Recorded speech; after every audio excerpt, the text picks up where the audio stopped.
Good evening, everybody. Good evening. We are here today to speak about common agricultural policy, which is one of the oldest policy in Europe. And we are today involved or debate about what will be the next common agricultural policy. We very much, of course, are involved on the budget measure. This year, 2018, is the multi-financial framework timing, because we have to prepare the budget for the future.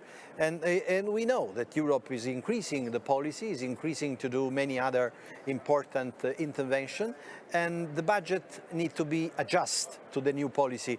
And what we are worried is that the budget is not enough, and then people is looking to the budget of a common agricultural policy. This is the risk we want to avoid. But we already have done a good reform, a good midterm review reform, the omnibus, and I think we are in the good track to explain to our citizens that this policy is an important policy, not only for our 10 million farmers, but for all the citizens in Europe. But it's a pleasure for me to have the same table with the Secretary General of Copa, Mr. Pekka Pesonen, and he knows a little bit more than me about agriculture. So what do you think, Pekka? Thank you very much for the opportunity to meet you here today. And my message to you would be very much in favor of farmers' role in European society. It's very much that the farmers are the first producers of food. And without farmers, we wouldn't have any common agricultural policy. We wouldn't have life in the way that we would know it. We are very interested in this policy area for obvious reasons, economic, but also sustainability reasons. And I would like to use the opportunity to thank the European Parliament for the valuable work for common agricultural policy and the elements that we have to improve and modify every once in a while. And like Mr. Castro just mentioned, omnibus package is one of the elements that we have enjoyed good collaboration with the European Parliament, and especially its members. Of course, the common agricultural policy has to be simpler, and it has to make farmers do what they are best at. That means that they are cultivating the land, taking care of the animals, and while doing that and while producing food, they would be able to take care of the environment. It's very much about also effectiveness of the policy, and we welcome the recent initiatives here in European Parliament, especially in the Committee of Agriculture, when it comes to securing resources for European agricultural sector and the common policies in general. We also welcome the recent initiatives of Mr. Oettinger, Commissioner in charge of the EU budget, while he was calling for a higher ceiling for European Union common policies to be implemented in the next planning period. We believe that agriculture can provide with a valuable assistance when it comes to jobs and growth, and this is very much in line with what Commission President Mr. Juncker has said repeatedly. We need to ensure that the European Union does what it's at its best and only what the added value is. And I believe that the economic growth and especially issues like single market and making sure that the common policies are effective is a most welcome initiative from the Commission side.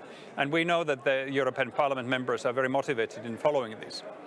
It's also about the structure of the policy. We believe that we need to have both first and second pillar, as we call it, direct payment and market management, and to complement that with the rural development program. When we have direct payment, this is very much linked with the commonality of the policy. All farmers in the EU must fulfill the same requirement, and that would ensure the sustainability of the policy as such. But then all those farmers, and especially the younger generations, they need some tailor-made solutions in the common agricultural policy, and therefore the second pillar, as we call it, rural development policy, is really valuable for certain specific needs of farming sector. And we used to call it a tailor-made solution for, especially in case of young farmers, to match their needs. Increasingly, farmers are investing into smart farming, into digital farming, into machinery that will provide some valuable information not only to the farmers themselves and their cooperatives, but also to the whole of the value chain. And we are very much interested in this, and we work hard together with other stakeholders to make sure that there are some good practices put in place already at early stages of implementing these measures. And in fact, it is very important for the new generations that we come up with solutions that are lucrative for young, that the young would see agriculture as an opportunity for them to make a career, make a living, make a family. And we believe very strongly that without optimistic, positive, also when it comes to income, reasonable income secured by the EU Common Agricultural Policy to those young farming families, as much as all farming community, is of major importance.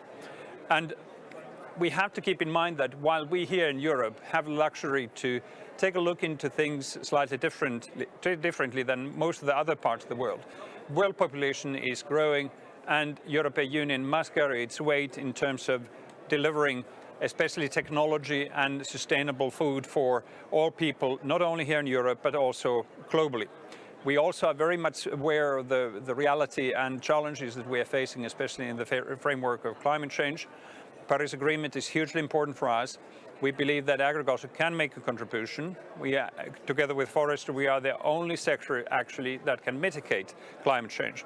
And we believe that through investment, new technologies and application of those new technologies, we can make a huge difference.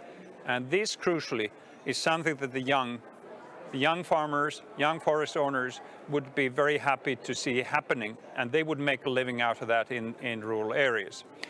I believe that Common Agricultural Policy is truly at the heart of the EU policies. Yes. It is one of the most successful policies that has been in place already for 60 years.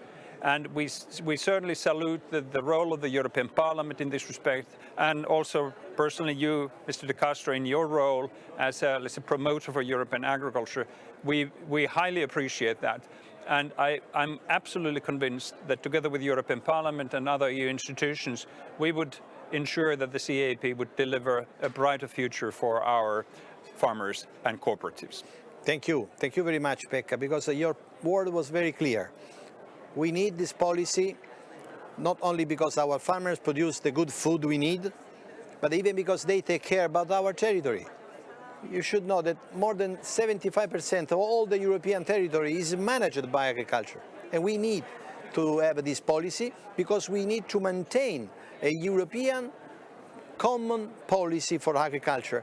So we welcome very much the idea of the Commission to simplify, to make this policy flexible, to introduce less bureaucracy, but we still want to underline that we need a common European policy. We don't want to renationalize this policy. This is a very strong and clear message that we want to deliver as European Parliament, as Agricultural Committee of the European Parliament. So let's go ahead together, because food is life, and life is people, and people is farmers. So help, and we will work together to make other step ahead, to help our citizens to enjoy our food, to enjoy our heritage, and to maintain strong farmers in our land. Thank you very much, everybody, and thank you for coming.